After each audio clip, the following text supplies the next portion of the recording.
Taste the Daily. சற்று முன் கிடைத்த செய்தி. திருப்பத்தூர் மாவட்டம் ஆம்பூர் நகர பகுதியில் பெய்த கனமழையால் தேசிய நெடுஞ்சாலையில் தேங்கிய மழைநீரால் வாகன ஓட்டிகள் அவதியடைந்து வருகின்றனர். இதுகுறித்து கூடுதல் விவரங்களை செய்தியாளர் வீரராகவன் வழங்க கேட்கலாம். வணக்கம் வீரராகவன், இது குறித்த முழு விவரங்களை நீங்க விரிவா பதிவு பண்ணலாம். நிச்சயமாக அருண், ஆம்பூரில் திடீரென பெய்த கனமழையால் தேசிய நெடுஞ்சாலையில் தேங்கிய மழை நீரில் நூற்றுக்கணக்கான வாகனங்கள் தேங்கியுள்ள நீரில் நின்றதால் போக்குவரத்து முழுவதும் பாதிக்கப்பட்டுள்ளது.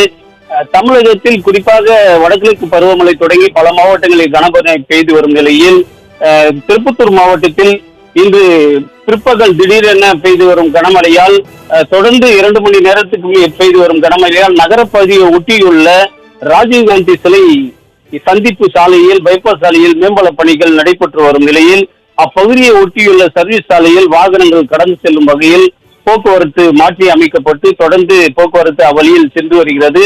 இந்த நிலையில் பிற்பகலில் திடீரென பெய்து வரும் கனமழையால் அந்த சாலையில் முழுவதும் தண்ணீர் குளம் போல் தேங்கி நூற்றுக்கணக்கான வாகனங்கள் செல்ல முடியாமல் கடும் அவதிக்குள்ளாகி வருகின்றனர்.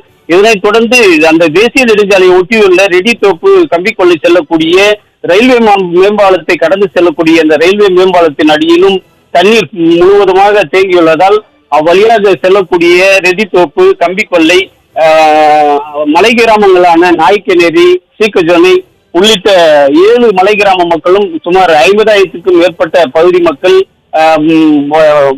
பணிகளுக்கு செல்ல முடியாமல் பணிகளுக்கு வந்து திரும்பவும் வீடுகளுக்கு செல்ல முடியாமல் கடும் அவதிக்குள்ளாக வருகின்றனர்.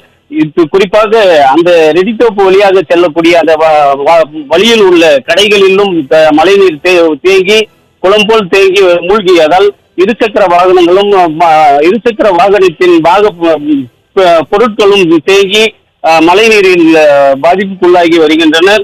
இதனை கடந்த சுமார் 2 மணி நேரத்துக்கு மேலாக இந்த மழைநீரில் சுமார் 2 கிலோமீட்டர் தூரத்துக்கும் வாகனங்கள் அணிவகுத்தபடி நின்றதால் கடும் போக்குவரத்து நெரிசலுக்குள்ளாகி ஆம்பூர் பகுதி மக்களும் புறவழிச்சாலையில் செல்லக்கூடிய பகுதி மக்களும் செல்ல முடியாமல் கடும் அவதிக்குள்ளாகி வருகின்றனர்.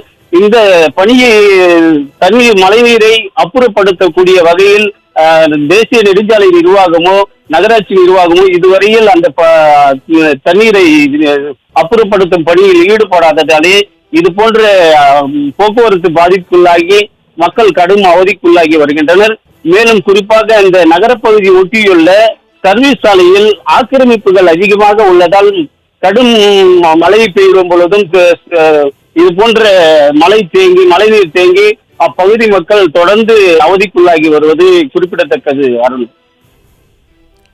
விவரங்களை வழங்கியமைக்கு நன்றி வீரராகவன்.